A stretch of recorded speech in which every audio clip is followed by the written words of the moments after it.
trabajos que son de alguna manera relacionados. Vamos a empezar con un trabajo en programas concurrentes de relación aleatoria y elección, la ley de evaluación. Después hablaremos otra vez de elección, va al segundo trabajo que presentan un equipo de la Universidad Nacional Autónoma de México, en la elección óptima de ratas en tareas de reforzado de género. Y después vamos a hablar otro poco más de elección, pero aquí vamos a hablar de la subóptima, ¿verdad? Para la alternativa a la óptima. Y esta es con la demora y la ambigüedad de señales. Y después vamos a haber una charla. Esto es de la Universidad de Minho, Portugal, y va a haber una segunda charla y después del mismo laboratorio, gente relacionada, que va a tratar sobre el efecto de la probabilidad de reforzamiento en la teoría de regresión a media sesión. Y vamos a concluir con una charla en discriminación temporal condicionada, una evaluación de efectos de secuencia, que viene también de la Universidad Nacional Autónoma de México, con colaboradores de Luis Alfaro y Florente López. Presentaré en turno a los diferentes ponentes, ¿verdad? Quien encabeza el grupo para ganar un poco de tiempo. Si les parece bien, podemos dejar una sesión de preguntas al final para que nos dé tiempo a todos, porque usualmente con las preguntas entre las charlas se puede uno tomar el tiempo del siguiente, ¿verdad? Entonces, si les parece bien, podemos hacerlo así. Vamos a disponer aproximadamente de 15 minutos por charla. Entonces, le daremos una señal, incluyo en esto, ¿verdad? Y de esa manera trataremos de proporcionar una agradable tarde después para concluir esta sesión del día de hoy. Bien, pues voy a empezar un servidor, voy a hablar de programas concurrentes de razón aleatoria. Voy a poner un timer por aquí a la vista para que todo el mundo se entere de qué está pasando, ¿no? Visible. Y así nos va a dar un controlador de cuánto tenemos. Bueno, vamos a la vista de videos.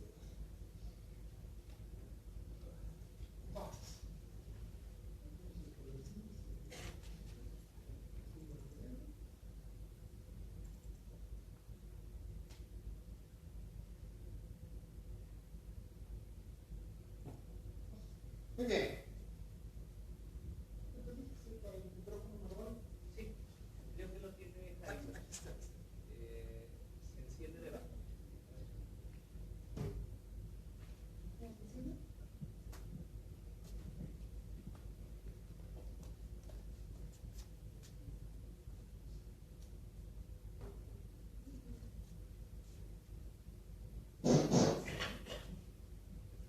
Bien, perfecto. Entonces, les voy a hablar de un programa concurrente para estudiar elección. Les recuerdo que tradicionalmente los programas concurrentes para estudiar elección se usan con programas de intervalo variable en dos alternativas. La modalidad aquí es utilizar programas de razón. ¿Por qué es interesante esto? Porque la mayoría de teorías de la elección harían la predicción de una preferencia exclusiva por la alternativa que requiera el menor número de respuestas. Entonces, ahí es la tesis de entrada para presentar la charla. Bien, entonces, la elección nosotros lo entendemos como la distribución de la conducta entre las diferentes alternativas. Mínimo 2, puede haber más de 2. Y la preferencia es básicamente la etiqueta que usamos para describir lo que pasa en la alternativa donde el organismo acude con más frecuencia. Y con eso computamos la proporción. Lo que hacemos básicamente es usar proporciones. Por ejemplo, esta es la proporción de respuestas, lo que pasa en una alternativa con respecto a las dos. Si es 100%, bueno, pues se va a una. Si es 50%, 50 en cada una. Y si es menos de 5, se va hacia el otro lado. Lo que hacemos también es, con esto, si nosotros, por ejemplo, tenemos diferentes programas de intervalo variable, esa es nuestra variable independiente. Entonces, con los diferentes valores de tiempo, vamos a variar la tasa de reforzamiento. De lo que nosotros conocemos como la ley de igualación o de empate, es que los cambios en la tasa de reforzamiento deben de corresponder con los cambios en la tasa de respuestas, y eso es lo que nosotros llamamos sensibilidad. Entonces, aquel organismo que está pendiente, por así decirlo, que no se atrase, es un organismo que maximiza, es un organismo que iguala. El que se adelanta, que va por adelante, maximiza, y el que se queda atrás, se atrasa y le llamamos subigual. Entonces, cuando hacemos esto, por ejemplo, si nosotros variamos aquí la tasa de reforzamiento en dos alternativas y la diferencia entre una con respecto a las dos es 0.67, nosotros esperamos que la distribución de respuestas, por ejemplo, 1200 en A, 1200 en A y 700 en la otra, se acerque a ese valor. Entonces, para cada punto, si tenemos 7 puntos, eso es lo que esperamos. El problema está cuando ustedes tienen programas de razón variable. Por ejemplo, aquí hay un pichón escogiendo entre dos programas. Uno requiere 20 respuestas en promedio y el otro requiere 50. Entonces, la ley del mínimo esfuerzo se le pega a la roja y nunca cambia a la verde. Entonces, ¿por qué hace eso? El problema, si ustedes analizan un programa de razón variable, por ejemplo, de 30 respuestas, estas son las subrazones. Cuando completa 3, recibe comida, cuando completa 30, 12 y así. De manera que la suma de estas subrazones es el promedio. Y cuando el organismo pasa por 10 entregas o 11 entregas, está cumpliendo con el promedio. El problema es que la regla aquí es, en estos programas, la variable independiente ya no es independiente, porque el experimentador no controla la tasa de alimento. El organismo controla la tasa de reforzamiento con las respuestas. Entonces, pensando en ese problema, entonces la variable independiente no es la frecuencia. La variable independiente debe ser la probabilidad. Y eso es a lo que empecé a hacer, empecé a estudiar. Entonces, se trata de demostrar que con esos programas pueden cambiar. Ese es el programa que yo uso, muy semejante a lo que vieron en la mañana. Siempre tengo un programa, una locomoción.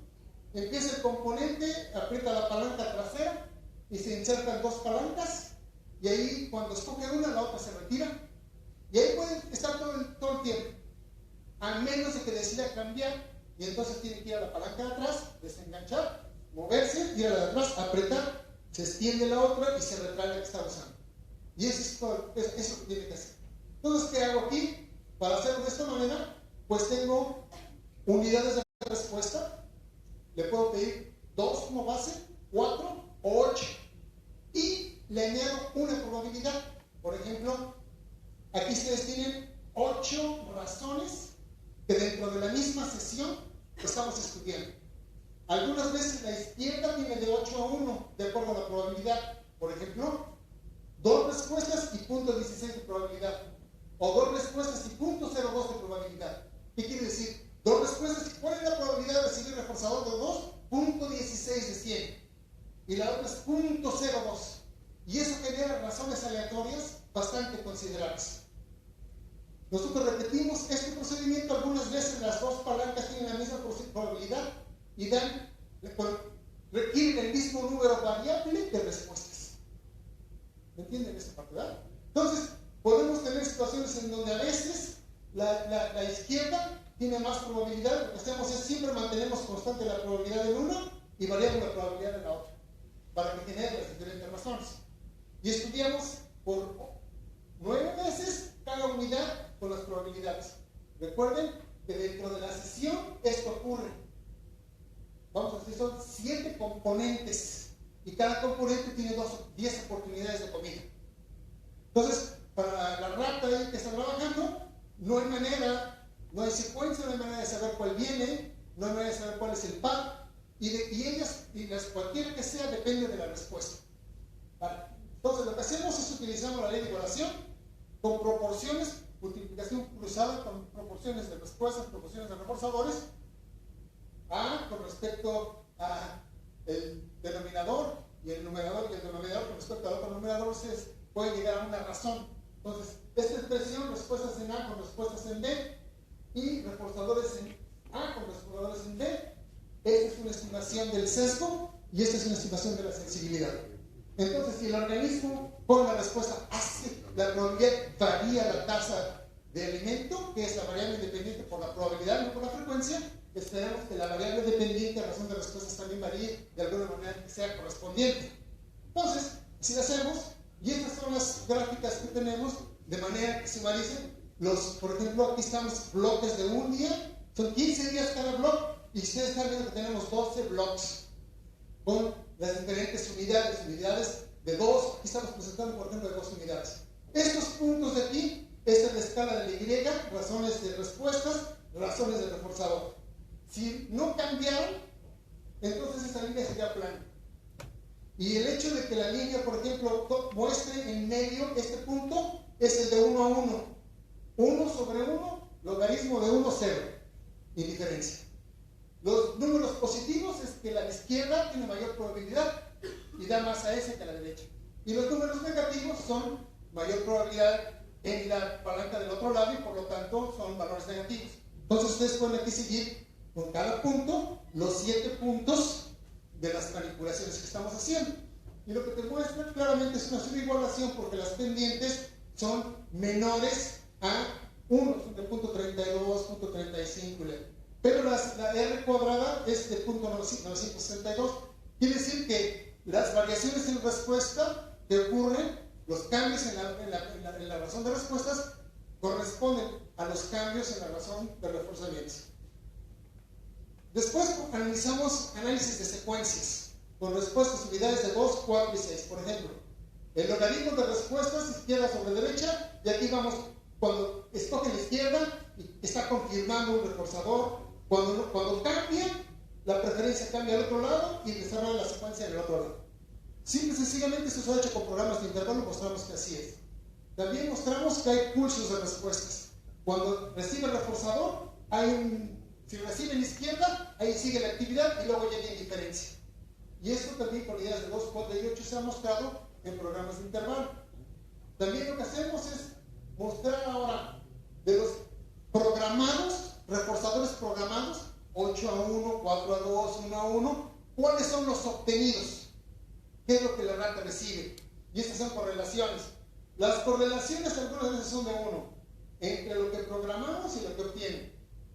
O sea, lo que programo en reforzadores y lo que obtiene corresponde a 1 en correlaciones. Increíble, lo pueden hacer. Las ratas pueden hacer. El otro punto, básicamente, es cuando vemos al logaritmo de respuestas en función del logaritmo de la razón, también podemos ver que hay cambios sistemáticos a través de los diferentes bloques. Estos son estudios de 2 años, por ejemplo. Y las ratas siguen cambiando.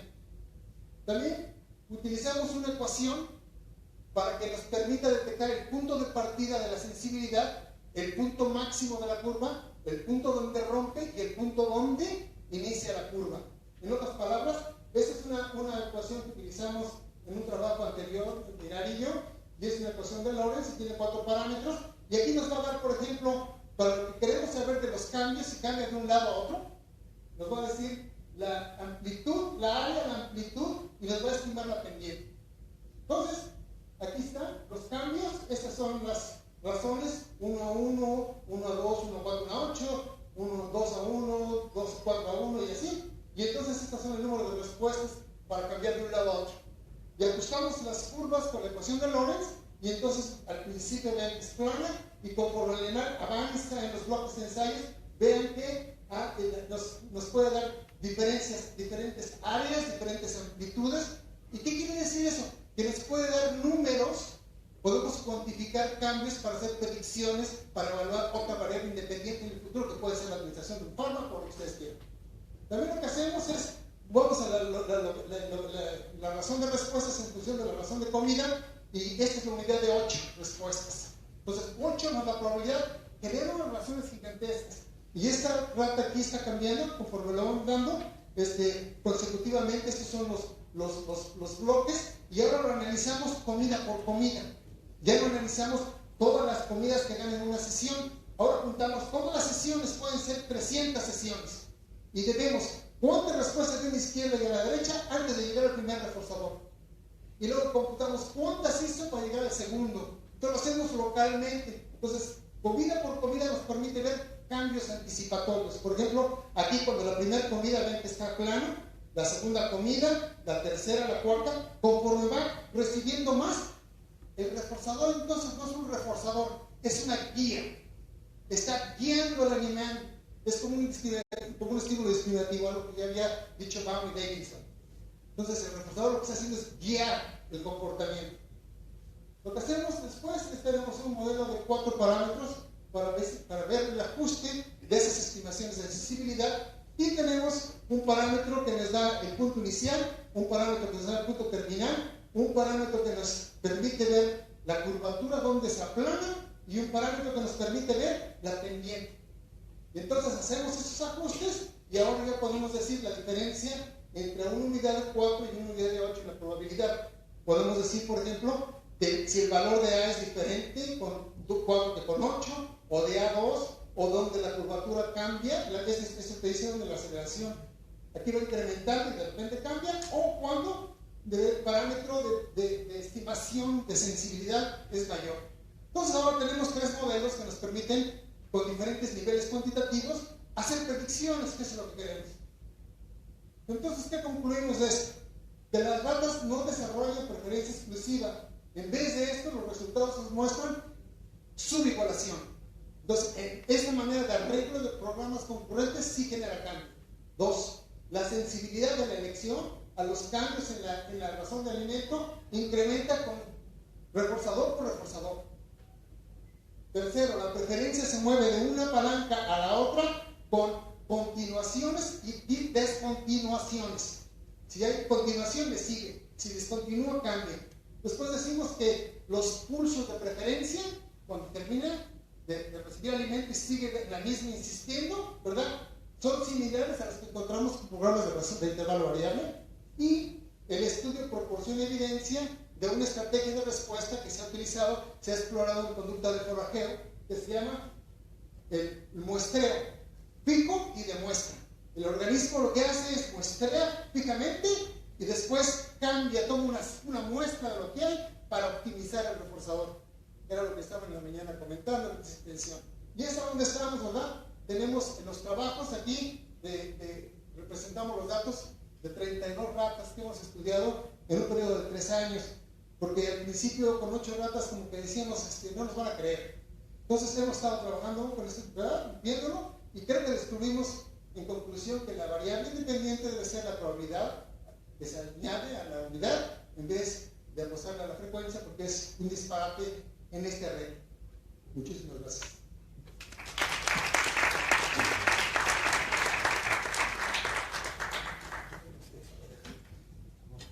Bien, pues nuestra segunda charla es de elección óptima de ratas en tareas de reforzador efímero, y aquí Margette Rojas, con un equipo de colaboración en la Universidad Nacional Autónoma de México, nos va a presentar este trabajo.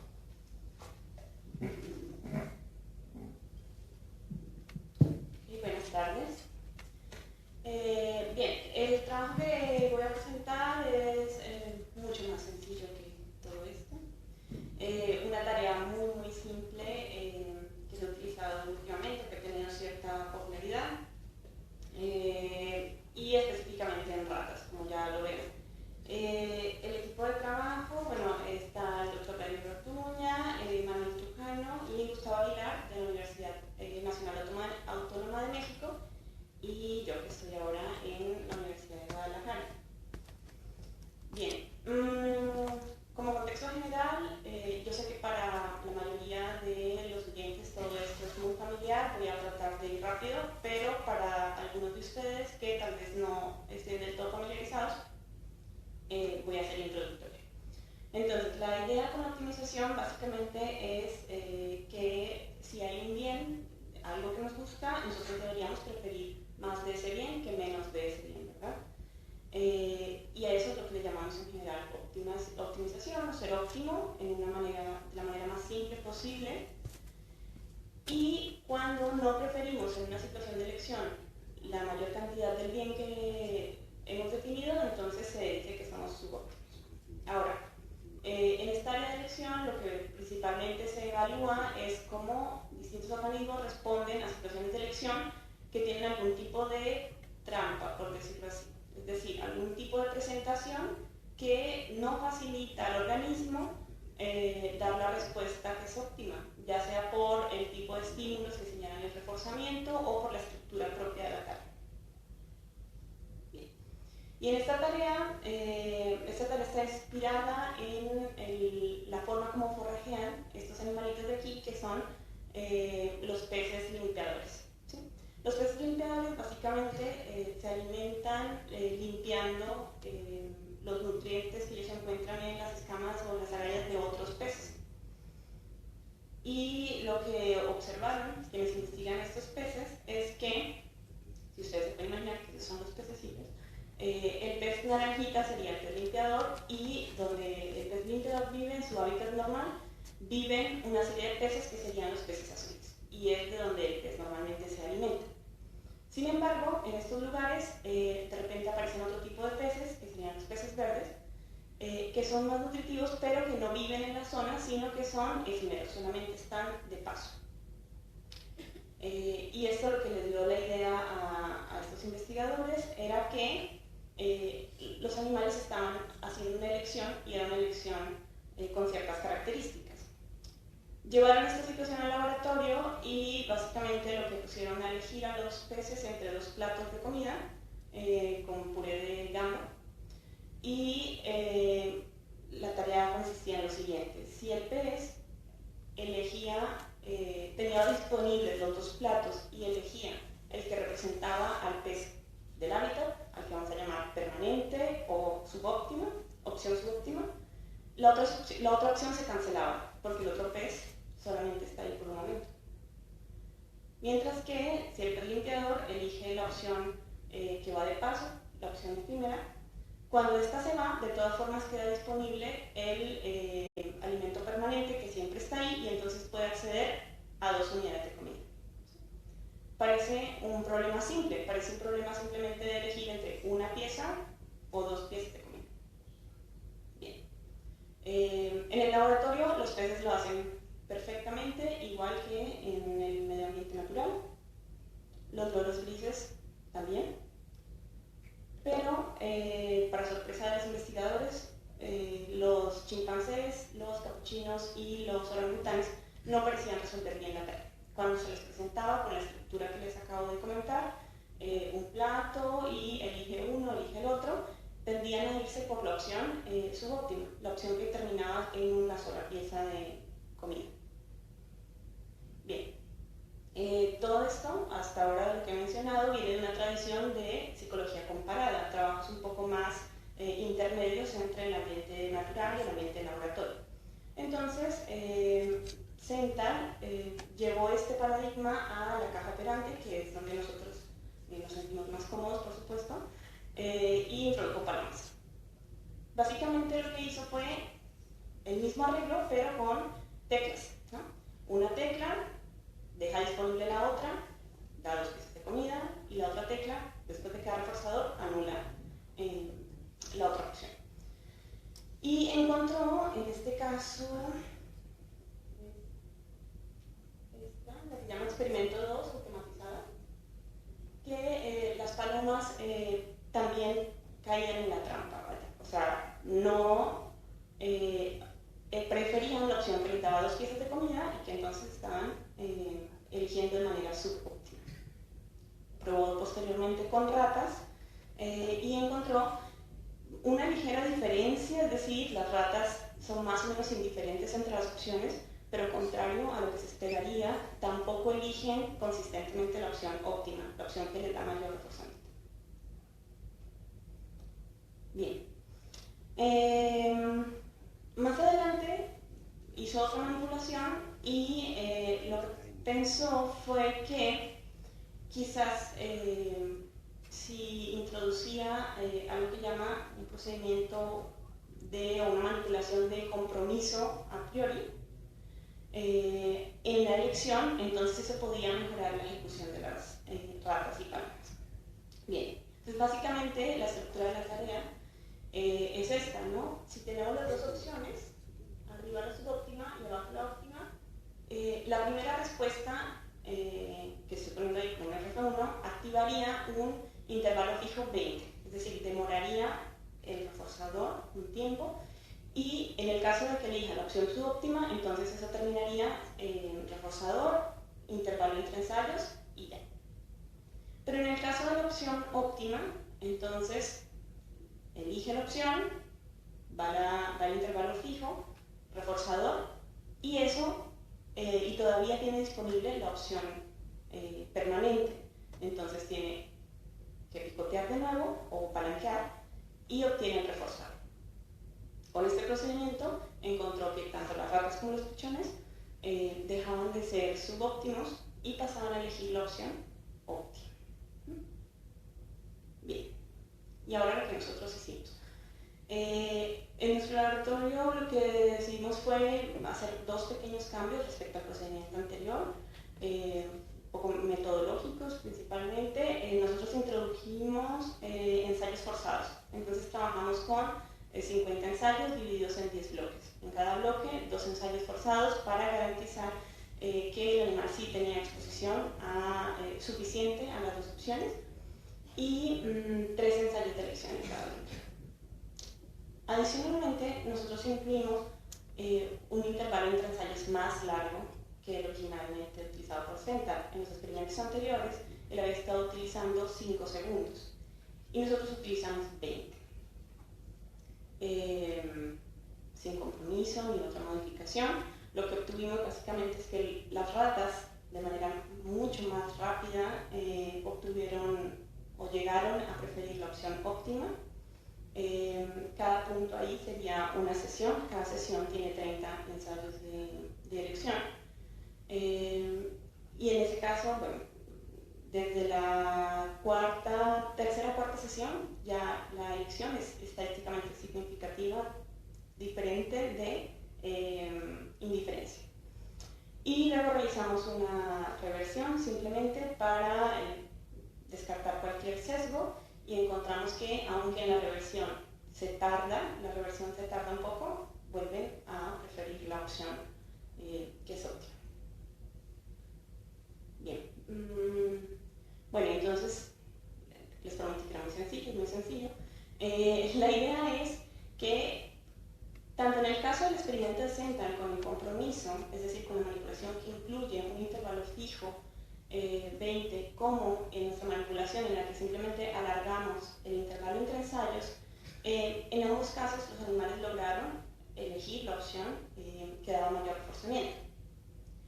Estos incrementos en estos intervalos lo que están haciendo es básicamente hacer más discriminables las diferencias en la tasa de reforzamiento de las dos opciones, ¿sí? Aunque en la primera situación, obviamente las dos están otorgando tasas distintas de reforzamiento, la diferencia es mayor si yo alargo los intervalos. Por tanto, en este caso los animales, tanto ratas y palomas, están mostrando sensibilidad a la tasa de reforzamiento en la tarea. Bueno, adicionalmente, con relación a los experimentos que les planteaba al inicio, con otras especies, estos procedimientos tienen algunas diferencias, es decir, tienen muchos menos ensayos, tienen menos ensayos por sesión, así que puede haber un problema de familiaridad con la tarea. Tal vez no se exponen tanto como nuestros animales en el laboratorio, mientras ellos tenían 100 ensayos como mucho, nosotros podemos tener, bueno, en nuestro caso, por ejemplo, en la primera fase, 300, ¿sí? Eso podría tener un efecto. El otro efecto es que, evidentemente, cuando introducimos a las palomas y a las ratas a la caja experimental, hay otros factores mezclados, ¿no? Como la privación, el valor del reforzador, si el animal está atendiendo completamente la tarea o no, etc., ¿no?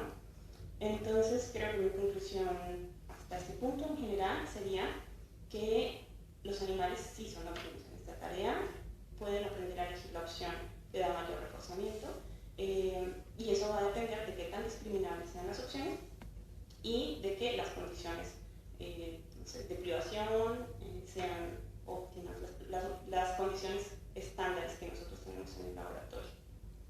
Y sería todo. Gracias.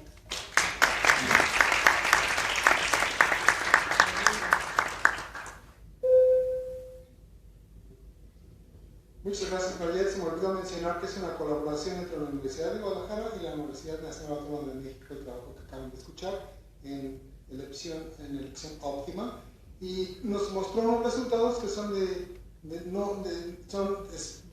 la ley de igualación, subigualación, que más es subóptimo, y ahora vamos a ver un poco más de elección subóptima ante la demora y la ambigüedad de señales, y Alejandro Macías con un equipo que también es una colaboración entre la Universidad de Minho y la Universidad de Aveiro, nos va a presentar en estos momentos. Hola, buenas tardes a todos. Bien, yo les voy a hablar un poco sobre elección subóptima ante la demora de ambigüedades y señales, como el doctor Aparici mencionó. Esto es una colaboración con gente del laboratorio y supervisado por los profesores Armando Machado y Marcos González, que básicamente son los supervisores de como ya Margaret mencionó un poco, normalmente nosotros esperamos que los animales sean óptimos. ¿Qué quiere decir eso? Escoger más comida o escoger menos esfuerzo, pero siempre buscar, digamos, la mejor opción al menor costo. Por eso cuando en la naturaleza, o particularmente nosotros cuando en el laboratorio encontramos ejemplos en los que los animales no son óptimos, nos sorprendemos tanto. Yo les voy a hablar de un paradigma en el que las palomas, que son los animales con los que trabajamos, son totalmente subóptimas.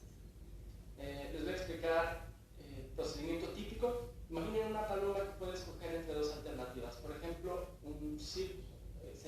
entre dos teclas señalizados, con un círculo o con una cruz. Si la paloma escoge el círculo, esta tecla cambia de color 20% de las ocasiones a un color rojo, y después de 10 segundos siempre va a ocurrir comida. 100% de las veces va a ocurrir comida. Ahora, el 80% restante de las ocasiones que la paloma pique el círculo, la tecla se va a convertir en verde, va a cambiar de color a verde, y después de los 10 segundos nunca va a recibir comida. La otra opción que les decía, la cruz, si la paloma pica, 20% de las ocasiones la tecla cambiará a amarillo y 80% de las ocasiones la tecla cambiará a azul. En ambas circunstancias, la comida ocurrirá solo con 50% de probabilidad. Entonces, si hacen un poquito de matemáticas, verán que el círculo está ofreciendo una tasa global de reforzamiento del 20%, mientras que la cruz está ofreciendo 50% de reforzamiento. Les preguntamos a los palomas qué prefieren, les ponemos las dos opciones. Ahorita aún no en los detalles del procedimiento, pero básicamente es ver qué prefieren.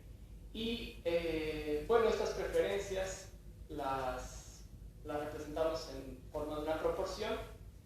En este caso, del número de veces que escogieron el círculo sobre el número de veces que escogieron cualquier cosa. De tal modo que acercarse al 1 implica escoger más veces el círculo, y acercarse al 0 implica escoger más veces la cruz. ¿Qué estamos viendo en esta gráfica? Estos son datos de nuestro laboratorio, que las palomas escogen el círculo. Y esto es paradigmático, o paradójico en el sentido que las palomas están prefiriendo menos reforzamiento, menos tasa global de reforzamiento. ¿Por qué ocurre esto? Bueno, hay distintas explicaciones de por qué ocurre. Por ejemplo, algunos autores han mencionado que esto es debido al valor del reforzador condicionado, que es el S+, es decir, la señal roja, y que este valor está dado por el valor predictivo que tiene ese color, el rojo. Es decir, el rojo, como siempre señala comida, tiene una propiedad especial que hace que a las palomas les guste mucho. Otros han ido un poco más, han analizado un poco más esto y han propuesto que esa propiedad tiene que ver con la información que la alternativa o que las luces están dando. Es decir, cuando tú ves, bueno, cuando la paloma ve, aquí voy a hablar un poco en términos cognitivos, no es la intención tener esa explicación, pero por lo menos para tratar de entender la posición de la paloma. Cuando la paloma ve la luz roja, sabe que va a haber comida después de los 10 segundos. Cuando ve la luz verde, no sabe que va a haber, sabe que no va a haber comida. En la otra alternativa no existe esta certeza. Entonces, por ahí estos autores hablan sobre información. Estas son algunas explicaciones. Hay otras Estas dos particularmente y en el fondo están hablándonos de probabilidades, es decir, y particularmente de probabilidades condicionales. Por ejemplo, ¿cuál es la probabilidad de yo recibir comida, yo Paloma, recibir comida cuando veo la luz roja? Y en el caso del círculo es 1. ¿Y cuál es la probabilidad de recibir comida cuando veo la luz verde? La probabilidad es 0. Sin embargo, y este es el punto pivotal de este experimento, es estas mismas probabilidades podemos entenderlas condicionalmente del modo inverso. ¿Qué quiere decir eso? Bueno, imagínense que yo revierto la probabilidad y digo, en lugar de pensar en palomas que piensan cuál es la probabilidad de yo tener comida cuando vi la luz roja, al revés. ¿Cuál es la probabilidad cuando yo recibí comida de la última luz que vi haber sido roja? Sé que esto puede ser un poco confuso, tal vez ahorita quede un poco más claro cuando lo desambiguo. ¿Perdón? Perdón. Entonces, si se dan cuenta en este procedimiento, estas dos probabilidades son iguales. Voy a llamar a estas probabilidades probabilidad prospectiva y probabilidad retrospectiva. Ahora, en la tarea clásica que les acabo de describir, las probabilidades son iguales. Sin embargo, es posible disociar procedimentalmente tales probabilidades. Nosotros creemos que sí, y de hecho eso fue lo que intentamos hacer. Entonces, vamos a hacer el mismo procedimiento, un procedimiento muy similar. Tengo dos teclas, un círculo, que cuando la paloma pica, 20% de las ocasiones aparece una luz roja, que siempre es seguida por comida, pero el 80% de las ocasiones restantes también va a haber la luz roja por cierta cantidad de tiempo, va a cambiar a una luz verde y no va a recibir comida.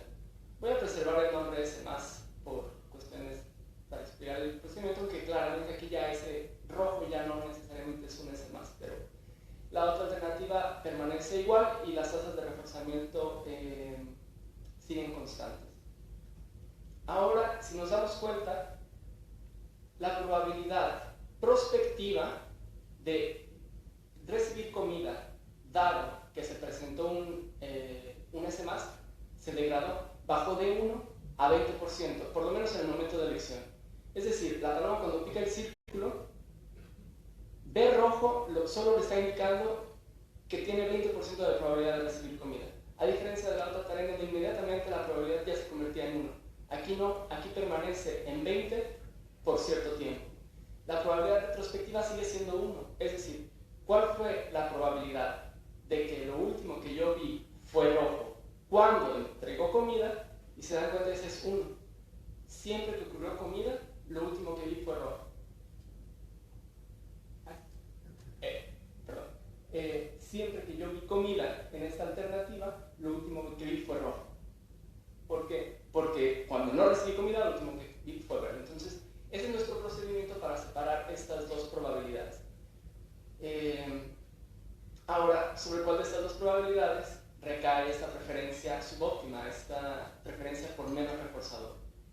Entonces, lo que hicimos fue preguntarle a la paloma, ¿qué prefieres? O sobre qué estás siguiendo más, sobre la probabilidad prospectiva o la retrospectiva. Si están prefiriendo si la elección está cayendo sobre la probabilidad prospectiva, esperamos una disminución en la preferencia por la alternativa subóptima. Si la preferencia está recayendo en la probabilidad retrospectiva, estamos esperando un mantenimiento de la preferencia subóptima independientemente de la manipulación que estamos proponiendo. Estas son nuestras hipótesis y bueno, entonces para testear esto hicimos un procedimiento nuevamente con palomas. Primero hicimos una línea base en la que tratábamos de replicar la tarea básica, es decir, rojo siempre señaliza comida, verde siempre señaliza ausencia de comida. La otra opción siempre está constante. Después empezamos a manipular el parámetro temporalmente, es decir, incluimos una condición en la que el rojo dura por 1.5 segundos y después cambia a verde, o por 5 segundos y cambia a verde, o por 8.5 segundos y cambia a verde, siempre cuando no van a entregar comida. Espero que se salga. Y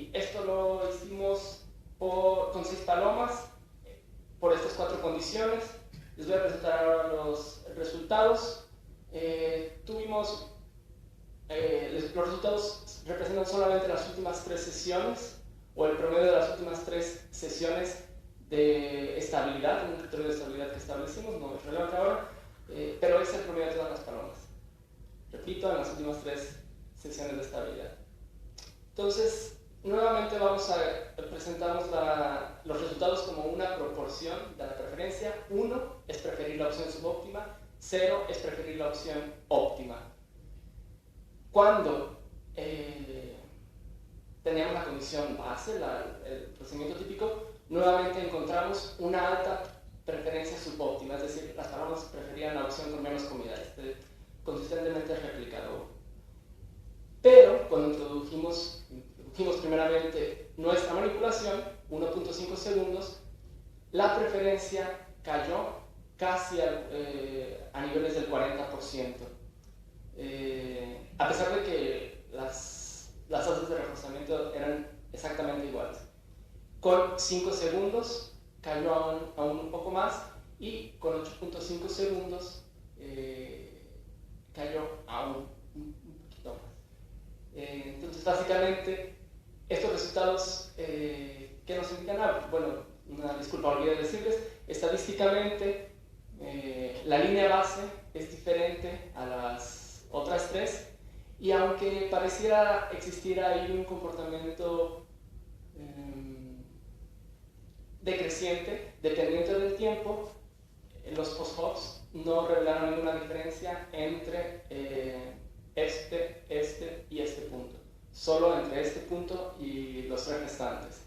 Entonces, nos damos cuenta que parece que rompimos esta preferencia desde la primera manipulación de solo 1.5 segundos.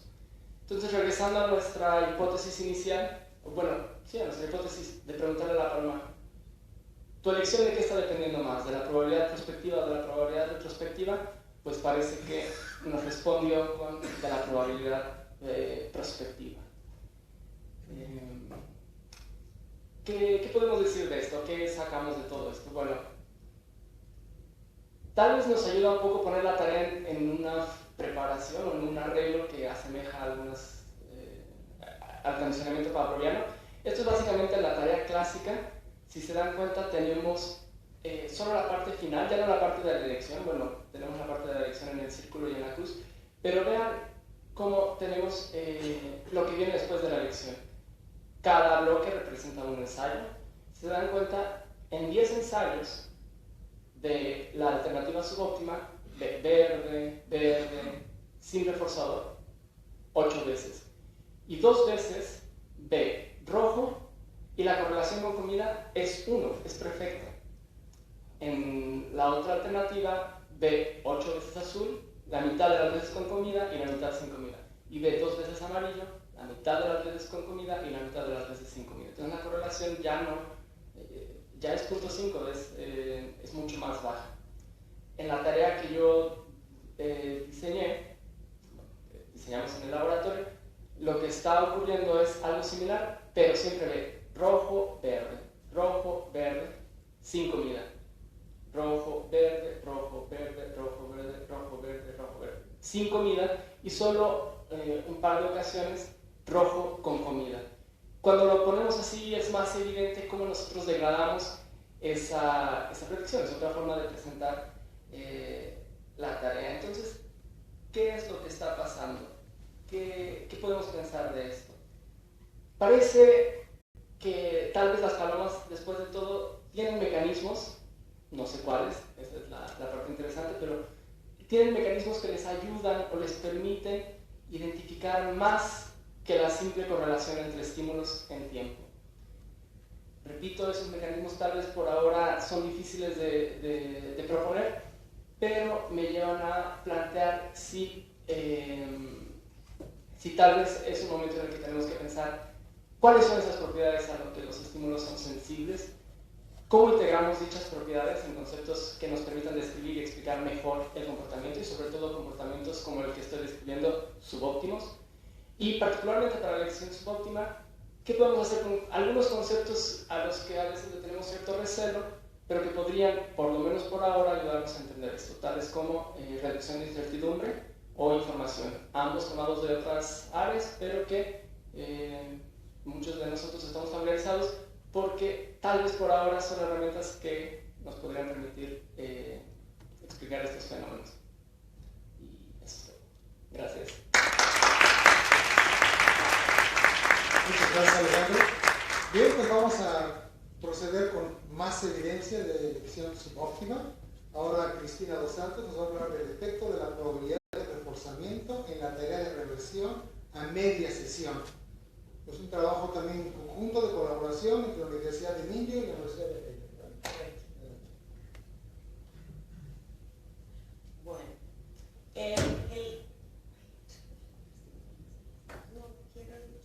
gracias.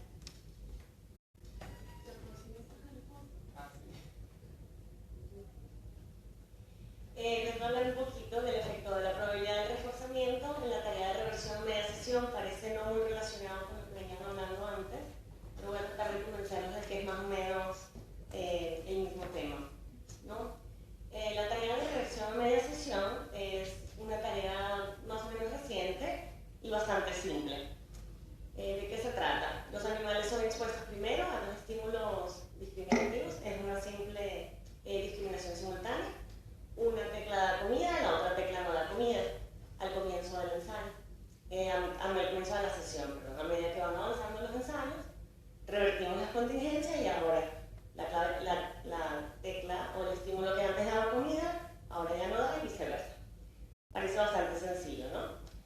Pues los animales han sido expuestos a esto y la ejecución que esperaríamos, la respuesta más óptima que creeríamos que sería responder al estímulo que está dando comida al principio y continuar respondiendo a ella hasta el primer ensayo no reforzado y entonces cambiar a la siguiente opción, ¿sí? El hecho es que eso no es lo que se observa.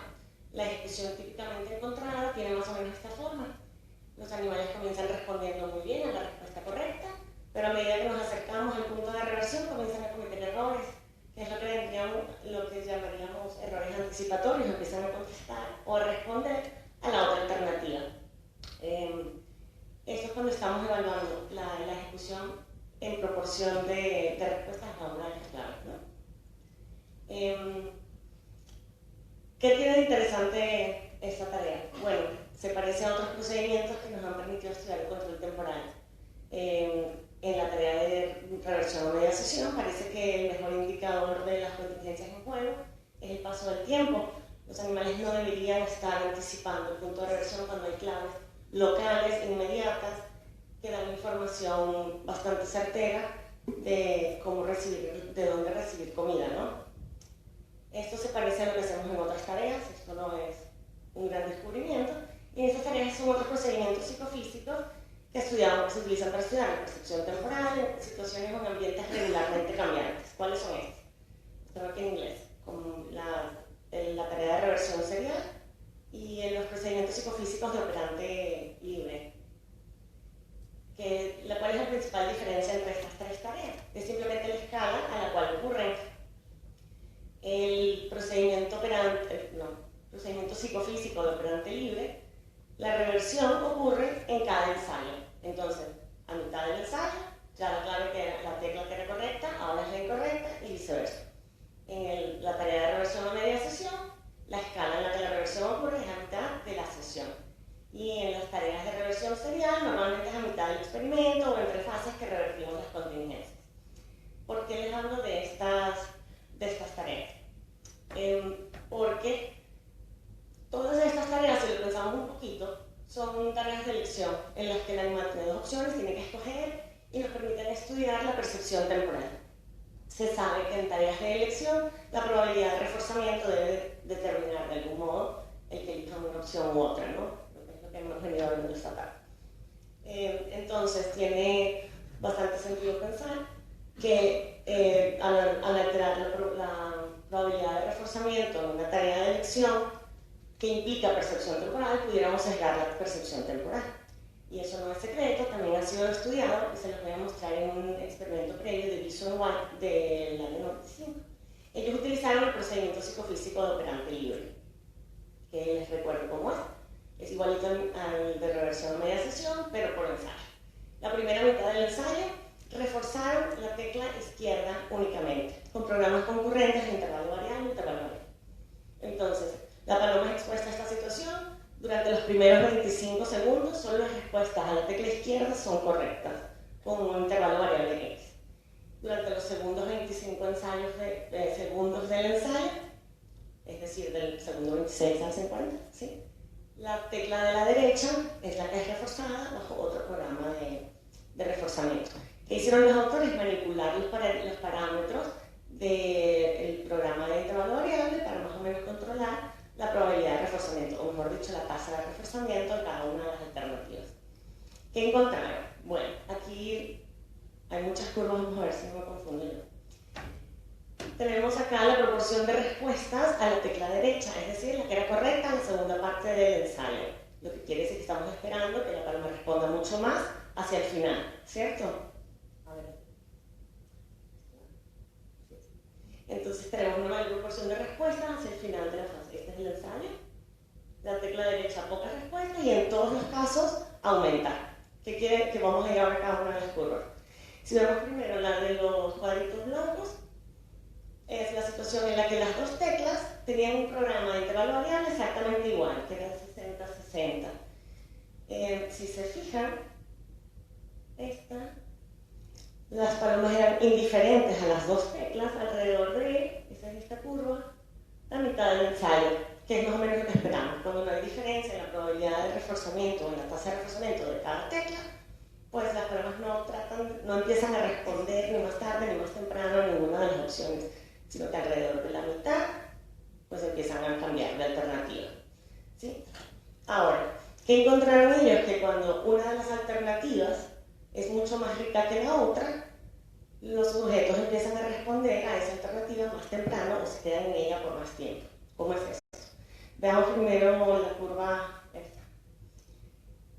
Esta es más rica en la segunda parte del ensayo, porque el intervalo variable es de 40, ¿cierto?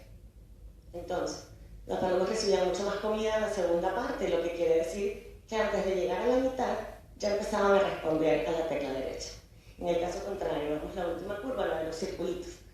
Las palomas, como la primera parte del ensayo, la tecla que era reforzada en la primera parte del ensayo daba más comida, porque es de 40 el intervalo variable. Las palomas pasaban más tiempo picoteando esa, y aun cuando ya había dejado de dar comida, seguían respondiendo. Si se fijan, el punto de diferencia es mucho más tarde, es pasada la mitad del ensayo, ¿sí? Quiere decir que hasta estaban perdiendo oportunidades de refuerzo del otro lado por persistir en la primera tecla.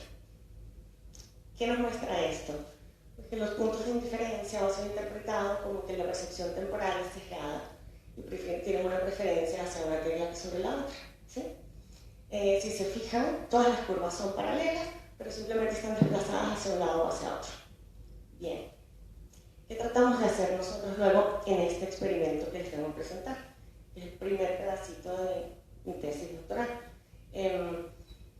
Decidimos evaluar si era posible obtener resultados similares en los que sesgamos la percepción temporal o la ejecución de animales en la tarea de reversión o mediación. Pero ustedes dirán, ¿esto qué tiene interesante si me acabas de decir que son exactamente iguales las dos tareas, solo que de diferentes escalas? Bueno, primero había que comprobarlo. Y segundo, la tarea de reversión o mediación tiene la pequeña diferencia de que cada respuesta tiene un feedback inmediato.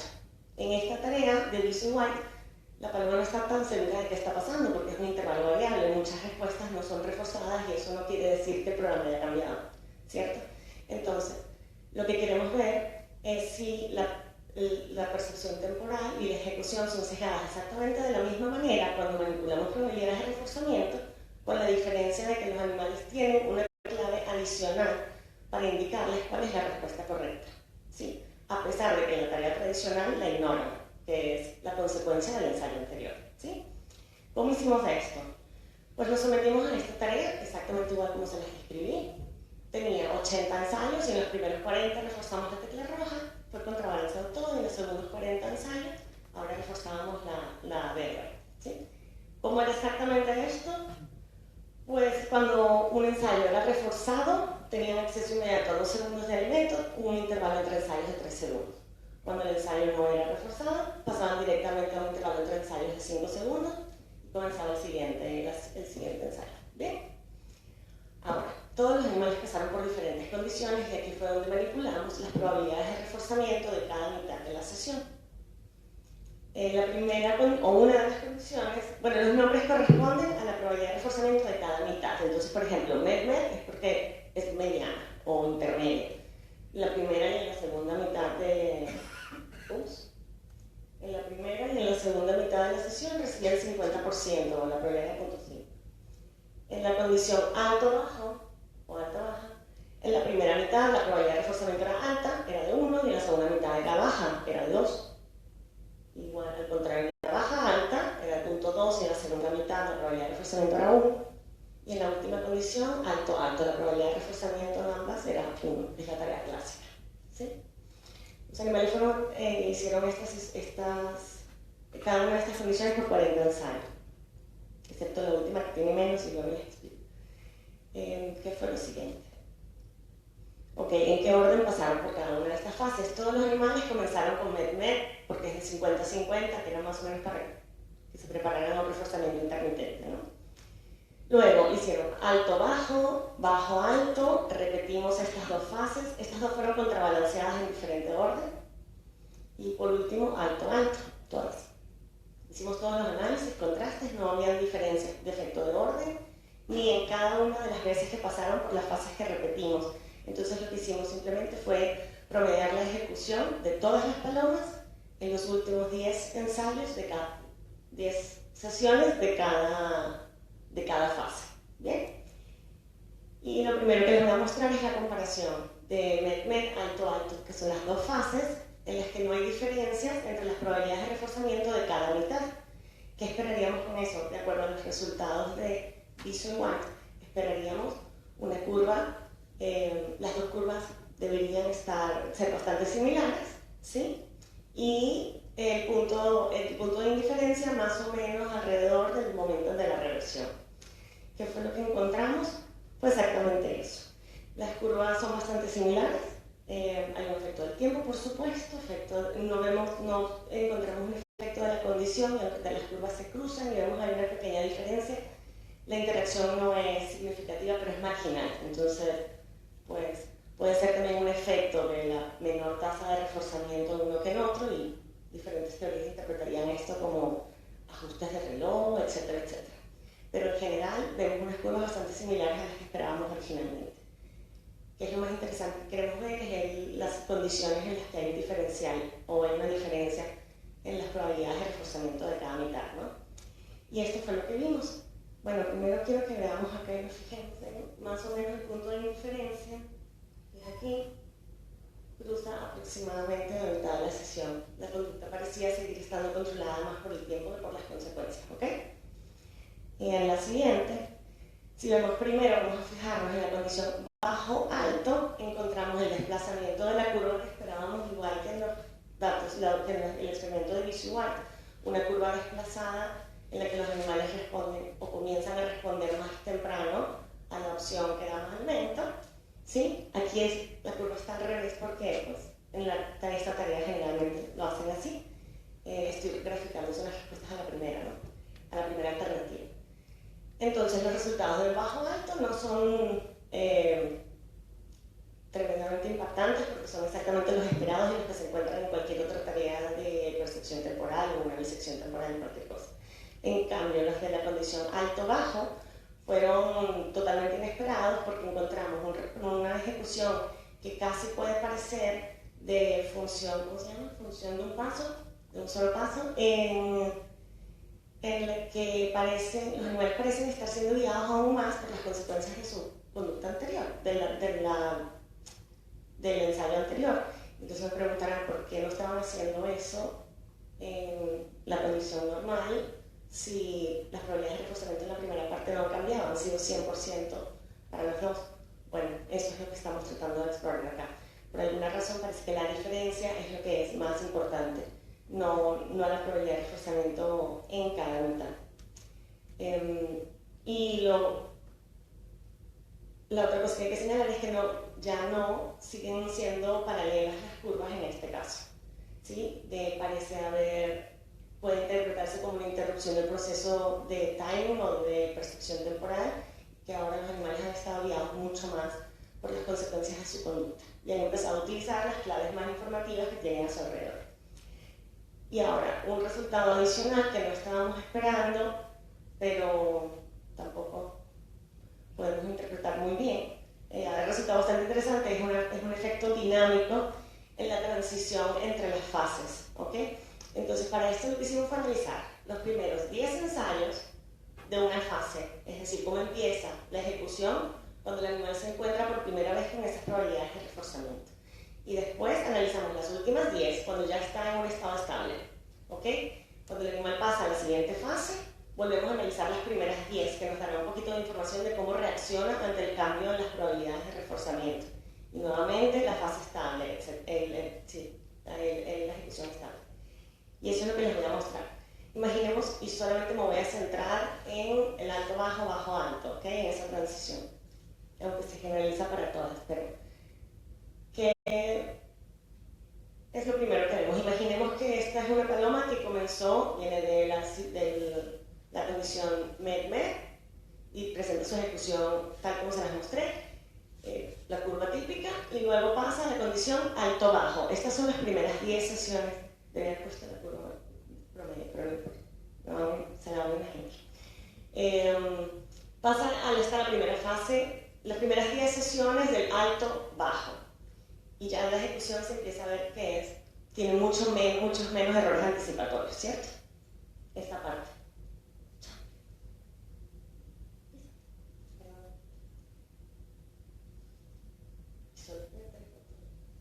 Y solo tiene 3 botones.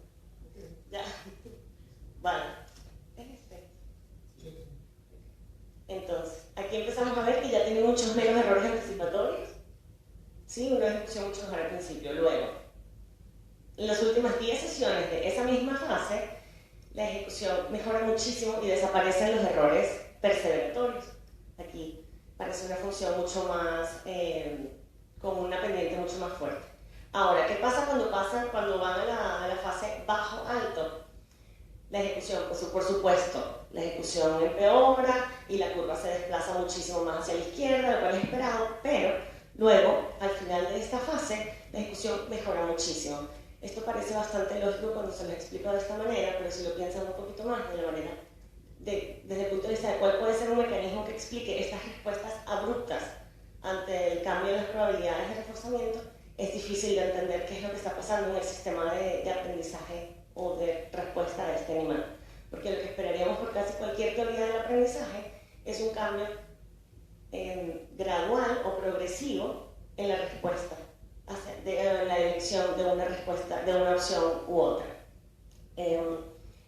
Esto es un resultado que todavía no hemos podido explicar y solamente nos habla o creemos que nos puede decir mucho acerca de los mecanismos detrás y de la dinámica de adaptación a ambientes regularmente cambiantes.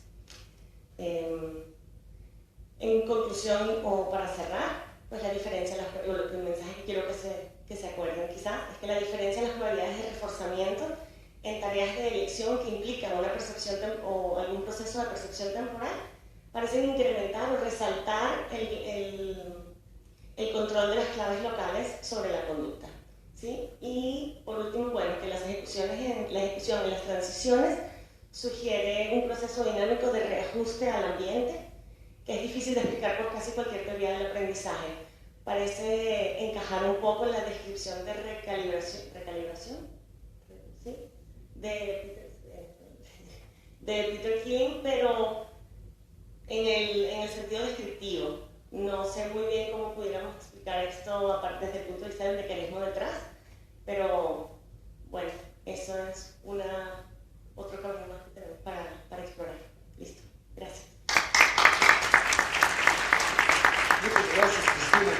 Es interesante como comentario el que puso el programa, bárbaro, ese reconocimiento, porque ha habido una secuencia, si lo notan, gradual, todos son de elección, estamos hablando de subigualación, perdón, de elección subóptima, y ahora nos prepara el terreno para la discriminación, que es el siguiente trabajo, discriminación temporal, con Luis Alfaro, que va a hablar de discriminación temporal condicionada, una evaluación de los efectos de secuencia. Adelante, Luis. Bien, buenas tardes. Como ya me presentó el doctor Aparicio, voy a presentar un trabajo de discriminación temporal condicionada y en este caso vamos a enfatizar aspectos de la influencia de la secuencia y la presentación de las claves temporales para influir la discriminación. Primero voy a describir un poquito qué se entiende por discriminación temporal condicional, que es un patrón diferencial de respuestas en función de los intervalos temporales, es decir, utilizamos el tiempo como guía para la discriminación.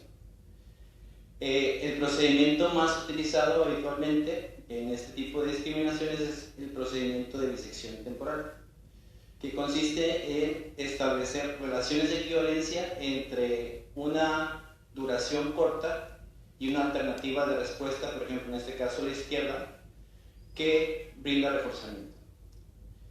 Y la relación que se establece es cada vez que se presente un estímulo corto, pues voy a responder a la izquierda. Como complemento de este entrenamiento se presenta una duración larga y se pide que se responda en la otra alternativa de respuesta para conseguir reforzamiento. De tal manera que rápidamente los individuos expuestos en este tipo de entrenamiento generan una discriminación en donde se establece la relación corto izquierda, largo derecha, ¿sí? Ya cuando se hace la prueba, se suelen tener estas dos alternativas y se presentan nuevamente los dos intervalos entrenados, corto y largo, pero se presentan también una serie de intervalos intermedios, ¿sí? Todos esos, por ejemplo, ¿no? Suelen ser 7 diferentes intervalos. Nada más que en ausencia de reforzamiento, ¿sí? Entonces la pregunta es, cuando yo presento cada uno de estos intervalos, ¿cómo lo va a clasificar, por llamarle de alguna manera, el individuo? ¿Como corto o como largo? El tipo de ejecución habitualmente descrita en este tipo de tarea es un responder progresivamente incremental hacia la alternativa larga, conforme va incrementando también el tamaño de la duración o del estímulo presentado, ¿no? Entonces, esta curva se le conoce como curva psicofísica y básicamente pues demuestra ese incremento en probabilidades. Por otra parte, otro tipo de procedimiento habitualmente empleado es el de secuencias de intervalos, ¿sí? Este es menos conocido, es utilizado por Church y algunos colaboradores, y aquí no se pide responder sobre una alternativa específica de respuesta para cada duración, sino que se utiliza una sola alternativa y se utiliza como indicador de la expectativa de la respuesta o del intervalo esperado la pausa por reforzamiento, ¿sí? Entonces, en el procedimiento que Church utilizó, presentó 12 diferentes intervalos con diferentes duraciones y estaban distribuidos en una escala exponencial, ¿sí? Entonces, utilizó 4 diferentes grupos, en donde tenía un grupo ascendente, en donde presentó la duración más corta al principio y fue incrementando de tal manera que termina con la duración más larga. En otro grupo, al que voy a llamar yo permutaciones, se presentaron los elementos de esta lista, los 2 intervalos, pero recombinados en diferentes órdenes, ¿sí? De tal manera que se garantizara que todos los elementos fuesen presentados al menos una vez. En el caso del grupo aleatorio, se hizo una selección momento a momento, de tal manera que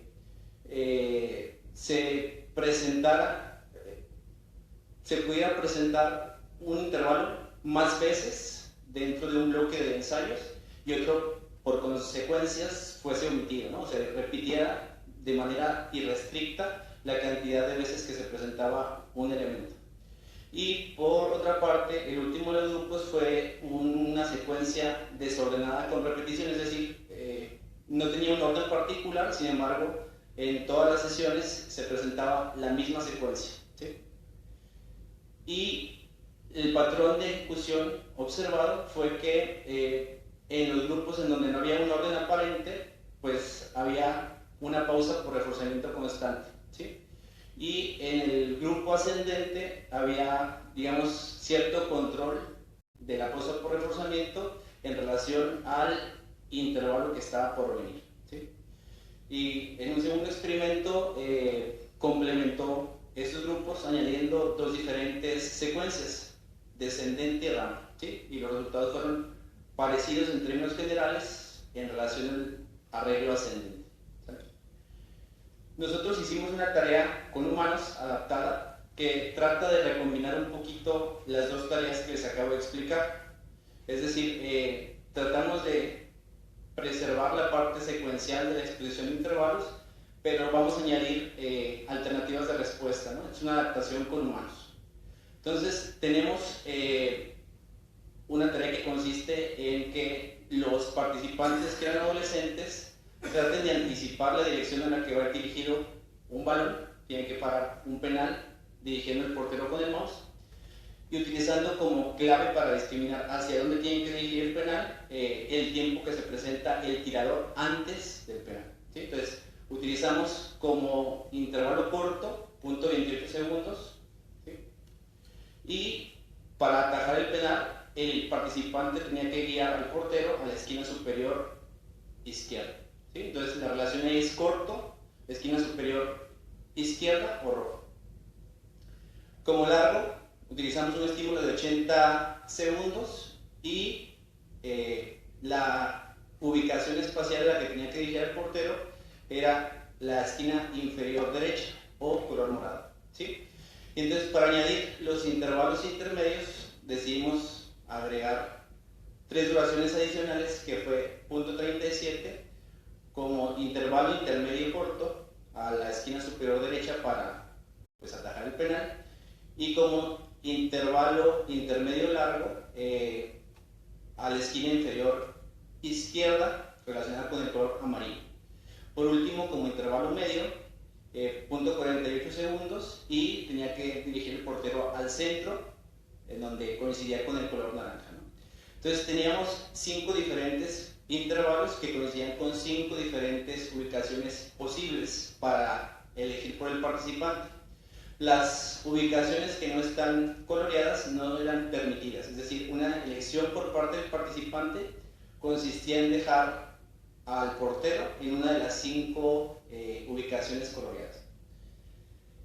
Y tratamos de replicar un poco el diseño propuesto por Church y colaboradores, tratando de utilizar, pues, nuestras secuencias en función de nuestros estímulos permitidos, ¿no?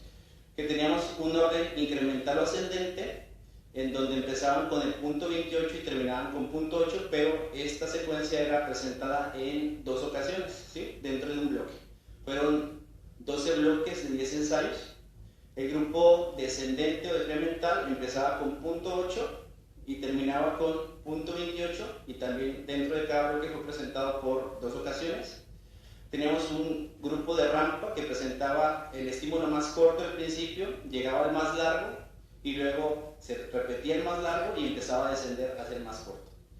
El grupo de desordenado con repeticiones, esta fue exactamente la secuencia que se presentó, ¿sí? Presentábamos la secuencia larga intermedia y luego, pues así seguíamos en el orden que están presentadas en esta lista las diferentes duraciones de intervalo. Y en los últimos 2 grupos teníamos un grupo de permutaciones, en donde presento solamente un ejemplo de las combinaciones posibles. Se presentaban en un orden completamente aleatorio, designado por la computadora, pero garantizando que cada una de las duraciones se presentara al menos 2 ocasiones al interior de un bloque. En el grupo aleatorio completamente no teníamos esa restricción, entonces se podía muestrear de tal manera que una misma duración fuese presentada de forma consecutiva o incluso por un número indeterminado de ocasiones sin ninguna restricción, ¿sí? Entonces, esa fue nuestra, pues, manipulación entre grupos. Cada grupo consistió de 10 participantes y la aplicación de esta tarea la hicimos en una escuela secundaria del Distrito Federal. Todos los participantes tuvieron entre 12 y 13 años y pues digamos que el criterio de inclusión fue que terminaran una parte de entrenamiento que consistía en responder por 3 veces consecutivas digamos, la relación entre la ubicación y el tiempo, ¿no? 3 veces consecutivas para cada duración, de tal manera que el entrenamiento mínimo posible para cada individuo fue de 15 ensayos, y una vez cubierto ese requisito, pasaban a las duraciones ordenadas de acuerdo a la secuencia que le correspondió. Entonces, los objetivos de este trabajo fueron, por primera parte, evaluar el aprendizaje promovido por claves temporales asociadas a diferentes ubicaciones en un procedimiento con humanos. El segundo de los objetivos fue realizar una descripción formal de la tarea de aprendizaje, utilizando curvas de aprendizaje concretamente, y por último, contrastar el aprendizaje promovido por cada tipo de secuencia. Okay. Voy a los resultados. Abajo presento los diferentes grupos. Por ejemplo, en este caso tengo el grupo incremental, ascendente, descendente, rampa, desordenado, permutaciones y aleatorio, ¿sí? En el eje de la ordenada presento la proporción de aciertos promedio para todos los grupos, ¿sí? Entonces vemos un efecto ahí de orden, de acuerdo a los diferentes grupos que utilizamos. Tenemos que el que más aciertos obtuvo fue el incremental, después le siguió el decremental, luego el de rampa, luego vino el desordenado, luego permanente y por último aleatorio. Sin embargo, estas diferencias que vemos aquí no fueron significativas. Estas diferencias son, bueno, el que no haya diferencias aquí es interesante porque nuestra tarea puede ser vista también dentro de otras perspectivas o áreas diferentes, ¿no? Nosotros la relacionamos con discriminación temporal, pero podría coincidir o encontrar coincidencias con tareas de pares asociados, secuencias de pares asociados, y en ese tipo de área constantemente se contrastan grupos desordenados que se repiten y grupos que se presentan diferentes combinaciones de una lista de elementos, ¿no? Cuando eso ocurre, hay resultados contradictorios. Algunos dicen que se deberían esperar diferencias, otros nos dicen que no se deberían esperar diferencias. Lo que nosotros obtuvimos fue pues, que no hay diferencias. Sin embargo, es nuestro estudio un poco clarificador de por qué puede en algunas ocasiones no esperarse diferencias o no observarse diferencias, porque estos 3 grupos de acá podrían ser instancias especiales en donde estamos viendo repetición de secuencias. Sin embargo, hay una clave adicional que es el orden, ¿no? En este caso, en donde no hubo una clave adicional, sino simplemente la repetición de una misma secuencia, no se vieron diferencias. Complementando un poco la información presentada, acá tenemos algo similar a un índice de discriminación en donde vemos exactamente el mismo orden, ¿no? Vemos que el grupo con mejor ejecución fue el grupo incremental o ascendente, luego viene el decreciente, luego viene rampa, luego viene el desordenado con repetición y por último el de permutación y el aleatorio, ¿sí? Eso es básicamente obtenido a partir de calcular la proporción de respuestas al centro para cada una de las duraciones, ¿sí? La alternativa del centro estaba asociada con reforzamiento cuando se presentaba el intervalo, la duración de punto 48. Como una medida de control, tomamos la latencia de respuesta por bloque. Presento únicamente los resultados a partir del segundo bloque. Vemos que prácticamente en todos los grupos hay un decremento de la latencia conforme incrementa el entrenamiento, y hay diferencias entre los 2 grupos con peor ejecución, el grupo aleatorio y el grupo de permutaciones respecto al resto de los grupos.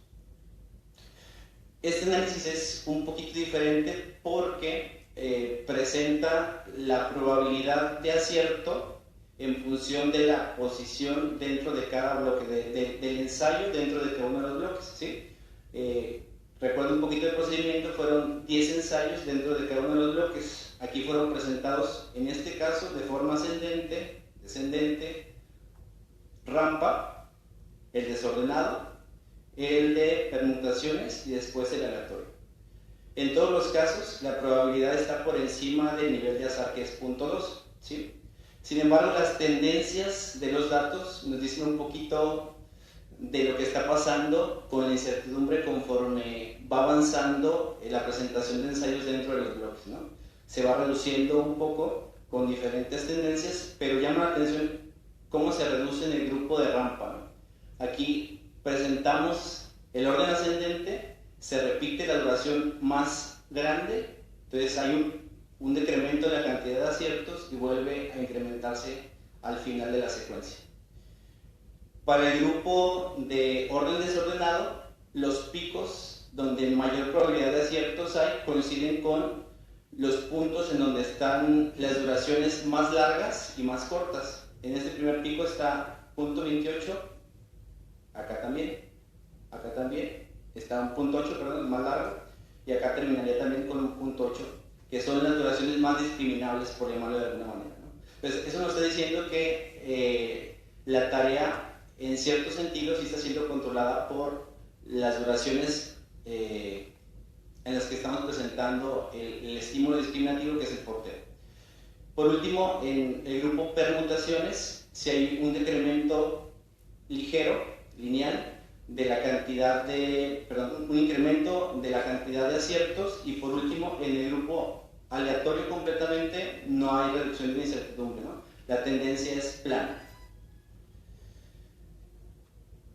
Otro de los análisis que hicimos fue tratar de ver las curvas de aprendizaje para cada una de las secuencias. En esas curvas de aprendizaje notamos diferencias entre los diferentes grupos y vimos que había alguna interacción entre los parámetros de la función que utilizamos, que fue una función exponencial con 2 parámetros, y no nos permitió analizar muy bien cuáles eran las diferencias en relación a un parámetro puntual, ¿no? Entonces, a pesar de que la función ajusta bastante bien los datos, pasa por ahí, por el medio de la mayoría, no nos permite teóricamente guiar una explicación de a qué se deben las diferencias entre los diferentes grupos, ¿sí? O sea, hay que pensar en una forma de explicar esas diferencias de una forma distinta a la que nos da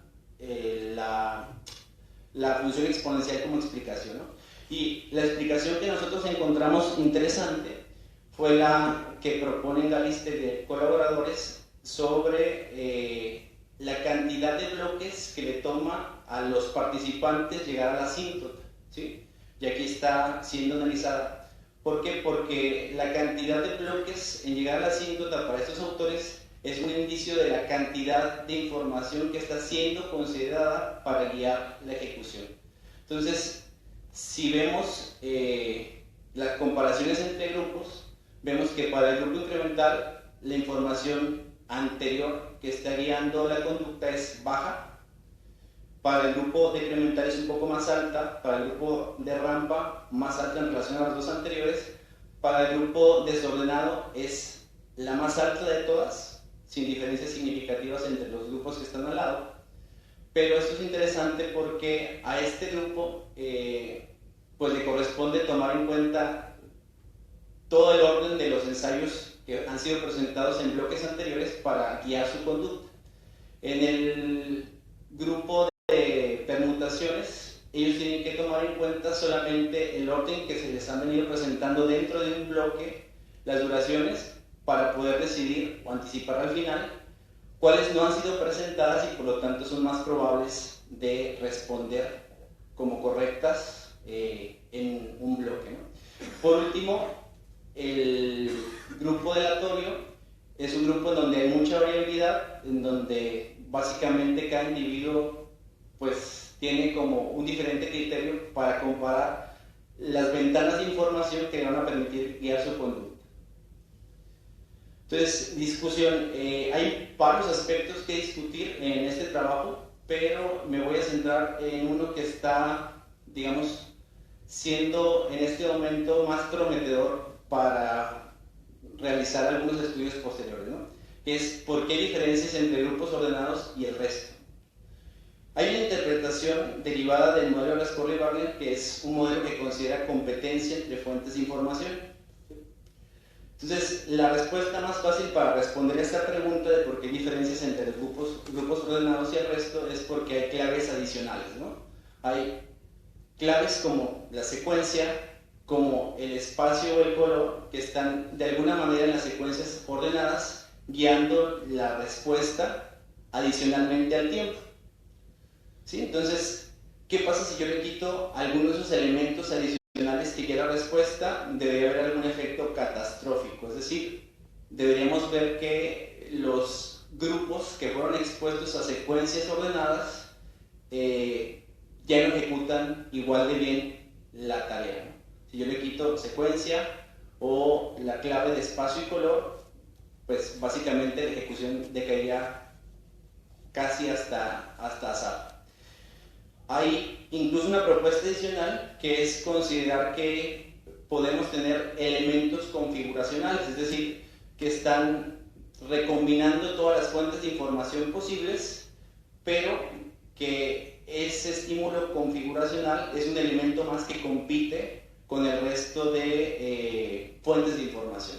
Por lo tanto, si yo quito algún elemento, lo que pasa es que estoy quitando en realidad todo el estímulo, ¿sí? Entonces se esperaría exactamente lo mismo, se esperaría decaimiento o pérdida catastrófica del aprendizaje. Hay recientemente una propuesta alterna, que es la propuesta de Müller y colaboradores, que es de un modelo de concurrencia de información, en donde múltiples fuentes pueden ser consideradas, y entonces el que yo quite alguno de los elementos que forman parte de ese estímulo configuracional no sería catastrófico, sino que simplemente le estoy quitando una partecita de un elemento que compone esa configuración de estímulo, pero el resto de elementos siguen ahí soportando la conducta. Entonces, lo que yo esperaría sería que si hubiese un decremento en la ejecución al quitar alguna de las claves que está guiando la conducta, si yo le quito la secuencia o el color o el espacio, la ubicación, debería haber un decremento, pero esto no sería catastrófico, sería ligero, ¿no? Sería leve.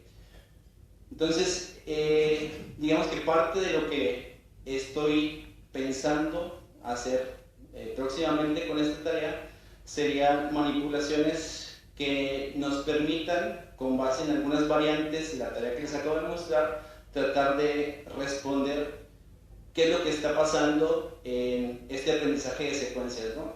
Si estamos brindando información que está compitiendo por controlar la conducta, o si estamos brindando información que son, digamos, diferentes fuentes que funcionan de forma aditiva para guiar el comportamiento de un participante. Muchas gracias.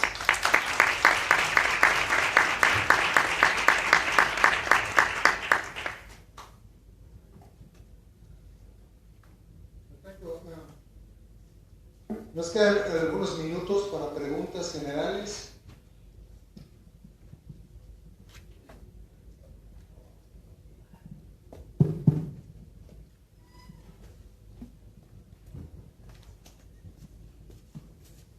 Bueno, pues primero enhorabuena a todos los ponentes. Nos espera este año un congreso muy guapo, ¿eh? Sí. Sí.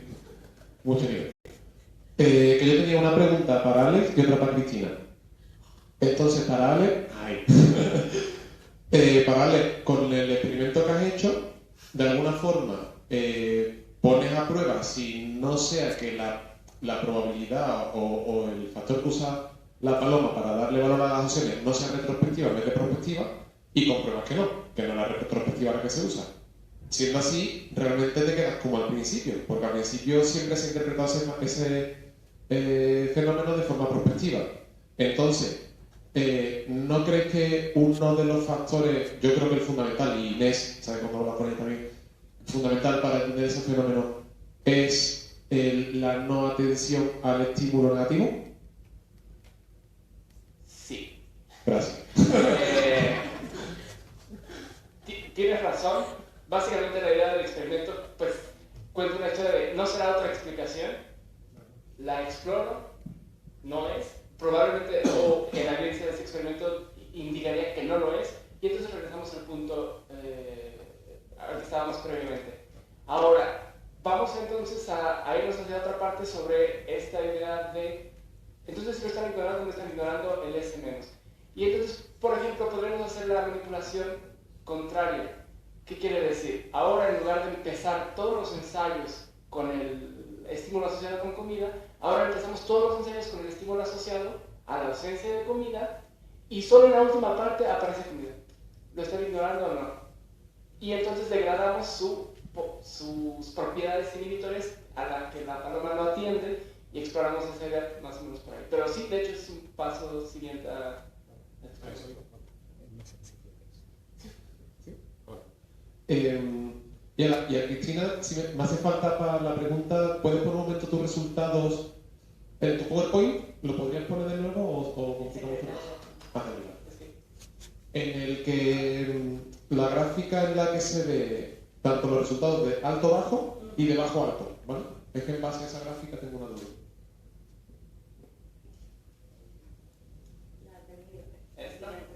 No, esa, ahí.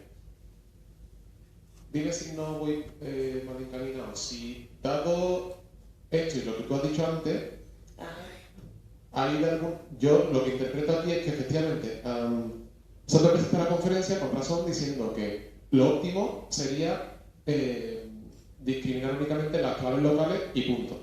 Pero se ve que no funciona así, sino que hay unos ciertos gradientes temporales. El hecho de que se dé... Vale, entonces, gradientes temporales hay. Si se da este tipo de patrón, no quiere decir que además de los gradientes temporales también se dan claves locales, que están los dos en competencia. Claro, y con ese diferencial las hemos resaltado y ahora la ejecución es muchísimo mejor. Claro. ¿Sí? Lo que pasa es que ya no hay sesgo. Y eso es lo que estamos viendo. Sí. Y entonces, y si hay, se me ha ocurrido un par de cosas, no sé si te va a traer una, para evaluar que efectivamente las claves locales también afectan y no solo las temporales.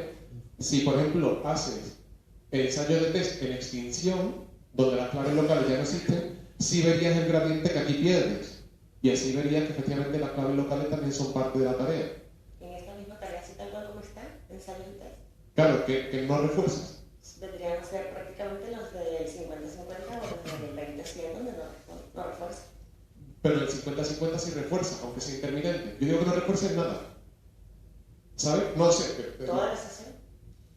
O algunos, claro.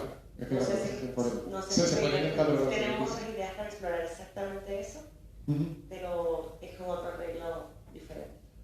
Y otra que podría ser, no sé si eso habéis pensado, es tenías el grupo o la condición alto-alto, ¿sí? El medio-medio, la anterior sí. Si tienes el alto-alto y el medio-medio, si colocas el bajo-bajo, es otra forma también de medir señales locales, te daría un gradiente aún más suave. Esperaría una pendiente un poquito más leve, quizás, aunque claro, dependiendo de la teoría de que partas no haría la diferencia. Pero sí. Y eso también te daría una señal de que están siguiendo también las claves locales, no solo las temporales. Que es que tiene que ver un poco con lo que hizo Carlos en la suya sobre el tiempo absoluto o el relativo. Y aquí están un poco viendo lo mismo, pero usando esas claves. Sí, creo que es difícil mantener la respuesta si fuera tan bajito, pero sí, tienes razón. Me doy la palabra a mí mismo para hacer una pregunta y después si hay alguien más convincente, pues que pregunte. ¿Es para magia? Sí. Vale.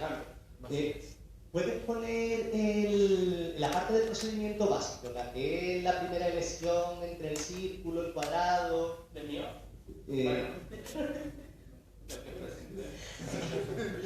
De la presentada. Sí, mira, ahí está.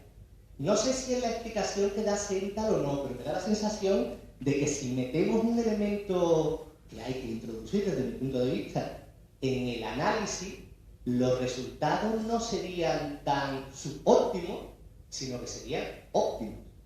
Mi análisis más o menos sería el siguiente. De manera genérica, ley de igualación, elementos que suman, digamos, frecuencia, magnitud, calidad, elementos que restan, de Moore. Entonces, si solo nos centramos en el reforzador incondicionado, en la comida, pues está claro que la opción de la cruz tiene más elementos favorables porque tiene mayor frecuencia. Digamos, la opción del círculo no tendría nada, porque no tiene mayor frecuencia. Pero claro, nos olvidamos de un elemento de que el color rojo se convierte en un reforzador condicionado, cosa que no va a suceder con ningún otro. Y eso además puede dejar de ser una hipótesis y comprobarlo. Podemos comprobar que el rojo es un reforzador condicionado si sirve para que se adquiera una respuesta o para que una extinción sea más lenta. Si será ese caso de que el color rojo es un reforzador condicionado, cuidado, porque la opción del círculo pierde en frecuencia, pero gana, por ejemplo, en magnitud. Sería reforzador incondicionado más reforzador condicionado. Y cuidado, que creo que este es el aspecto fundamental. La demora desaparece. El sujeto, tal como elige círculo, consigue un reforzador. Es un reforzador condicionado, pero de demora cero. Y ya sabemos que la demora es fundamental. Si nos centramos solo en la magnitud, nos equivocamos en nuestras predicciones. Si yo te dijera, ¿qué eliges? ¿Que te dé 1 millón de euros o 10 euros? Seguramente dirías 1 millón de euros, pero hay letra pequeña. 1 millón de euros dentro de 1 millón de años. O 10 euros, no sé si he dicho 10 euros, en media hora. Oye, pues 10 euros me tomo una cerveza. Creo que si metemos en la ecuación los parámetros de reforzador condicionado que solo adquiere en este procedimiento el color rojo, la predicción de ley de igualación se ajustaría a lo que realmente sucede. Ya. Voy a tratar de responder al condicionado, porque hay una parte en la que no estoy completamente de acuerdo y tiene que ver con que solo el rojo es reforzador condicionado. ¿Por qué? Es cierto que el amarillo y el azul no están siempre relacionados con comida, pero hay dos cosas que nos hacen pensar que quizás sí tienen algo de valor del reforzador condicionado. La primera es, en ensayos forzados, es decir, en ensayos donde las palomas ven solo la cruz, sí la pican. O sea, el azul y el amarillo sí sirven para mantener la respuesta. La segunda es, en presencia del azul y el amarillo, como duran 10 segundos, las palomas lo pican. Entonces, esas dos claves, aunque no nos aseguran que son reforzadores condicionados, nos indican que tal vez sí tienen propiedades que nos permiten suponer que lo son. Ahora, podemos decir, o alguien podría decir, bueno, sí son reforzadores condicionados, pero son más débiles por ciertas propiedades. Por ejemplo, la predicción perfecta o lo que tú estás proponiendo de la demora. Eso es una posible explicación que en este caso no exploro mucho, pero que por ejemplo tiene que ver también a lo mejor como con la reducción de la demora, que básicamente puede ir en esa predicción o en el modelo de descuento temporal de medición, que también puede ir a incrementar esta predicción, pero por ejemplo que tendría tal vez un poco de problemas en el experimento que yo diseñé. ¿Por qué? Porque ahí el reforzador, la luz roja, que siempre está asociada con comida, retrospectivamente, aunque en este caso ya vimos que eso no fue un papel muy importante, ¿a qué demora se la contamos? A la demora de un reforzador, a la demora de un reforzador condicionado, a la demora de un reforzador negativo. Entonces, yo no estoy seguro si es tan simple como decir que la demora del reforzador condicionado juega un papel importante, aunque creo que hay mucho que explorar hacia esa parte. Solo para, sé que eso fue un poco problemático, pero solo para explorar, para responder un poco a las exploraciones que se han hecho de eso, hay autores que han introducido una demora justo, entonces entre esta parte pican en el círculo y entonces no ven la señal inmediatamente. Se espera, pueden pasar 2 segundos o 3 segundos o 4 segundos y efectivamente ocurriría lo que tú estarías esperando, una disminución por esa elección. Sin embargo, en el procedimiento que yo presenté, no ocurre una demora en sí del estímulo, pero sí una demora que es de una cosa que es un concepto difícil y es en la información. ¿Qué me está diciendo la señal? Y cuando lo que se demora no es el estímulo, sino la información que da ese estímulo, es que ocurre la reversión. No meto las manos al fuego por esa hipótesis, pero tal vez por ahí pueda haber algo. Pero gracias por tu sugerencia, porque es muy importante de hecho y estaría casi de acuerdo. Gracias. No puedo resistir. Yo tengo un comentario aquí. Lo que sucede es que no hay que olvidar la evidencia empírica. Tenemos ¿cuántos años estudiando elección? ¿Cuántos estudios de los de todos esos estudios muestran optimización, por favor. Todos muestran subigualación, abajo del óptimo. Hay que recordar, una cosa es igualar y la otra cosa es maximizar. Maximizar es optimizar, más adelante de. Y la evidencia que tenemos es subigualación. La pregunta sería, ¿cuál es la estrategia para optimizar? O como dice Houston y McNamara, ¿hay diferentes estrategias de optimización? Esa es la pregunta. Estamos viendo evidencia empírica de diferentes preparaciones experimentales que nos permiten ver diferentes distribuciones de respuestas que nos están indicando que lo pueden hacer y pueden alcanzar diferentes niveles. Vimos hoy que en los trabajos que se vieron, todos estamos en un denominador común, que es la subigualación o bajo de optimización o por abajo de.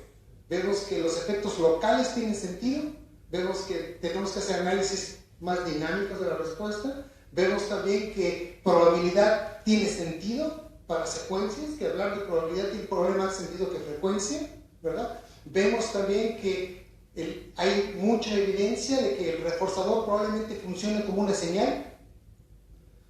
Estamos pensando en el estímulo discriminativo, pero también el recibir nos está indicando por dónde ir. Entonces, hay muchas reflexiones para llevarse a casa, pero la verdad, esos trabajos y la evidencia que tenemos y los avances tecnológicos nos permiten ahora, para las generaciones futuras, investigar todos esos elementos que van a permitirnos estudiar aspectos más dinámicos de elección, de los que pensamos, y de alguna manera, pues movernos un poco de la regresión. Un comentario. Vicente quería hacer una pregunta. Que nos quedamos aquí. ¿A qué hora sacan las cervezas? Sí, en realidad yo quería comentar en la línea que ha dicho Andrés, porque yo creo que con tu experimento, que por cierto me parece muy interesante, me ha encantado, creo que has apoyado, o sea, que has aportado evidencia empírica a la hipótesis de Zelda, porque en la propagación estándar la contingencia rojo-comida es 1, por tanto, en principio el rojo debería convertirse en un reforzador condicionado, y con las modificaciones que haces bajas de 1 a 0,2, de manera que o bien no se condiciona, o bien se condiciona muy poco, o como mínimo se condiciona por debajo de lo que podría condicionarse el amarillo y el azul. Y por tanto, estaría en la línea de la explicación de la elección en esa condición del círculo por el efecto combinado del reforzador primario y el secundario. No sé si me... Creo que sí. Y estoy de acuerdo, aunque hay una cosa que a lo mejor, y tal vez si al rato vamos a pasar de esas, me puedes ayudar a pensar, tiene que ver con un dato que no presenté porque estos datos salieron ayer. Tú lo habías visto antes. Y es en el procedimiento que yo hice, en el que se presenta la luz roja siempre, y a veces cambia a verde y entonces no se entrega el reforzador. ¿Qué hace la paloma durante la tecla roja? Bueno, la primera cosa es que en los ensayos forzados sigue prefiriendo la opción, no deja de responder al círculo. Ya no la prefiere, pero no deja de responder. Entonces, esa conducta no se extingue, por lo menos no tan rápido. Y 2, en presencia del rojo, sigue picando en la tecla roja, incluso después de los ensayos. Tengo que comparar cómo cambia la tasa respecto a la tarea original. Pero incluso el picoteo a la tecla no se extingue. Y entonces aquí ya entro a un terreno extraño entre qué es el reforzador condicional. ¿Es el que mantiene una respuesta? ¿Es el que produce picoteo? ¿O es el que señala? ¿O es aquel que me está diciendo que va a haber reforzador primario necesariamente? Entonces, creo que sí tiene que ver con justo lo que estás comentando. Gracias. ¿Hay alguna pregunta más?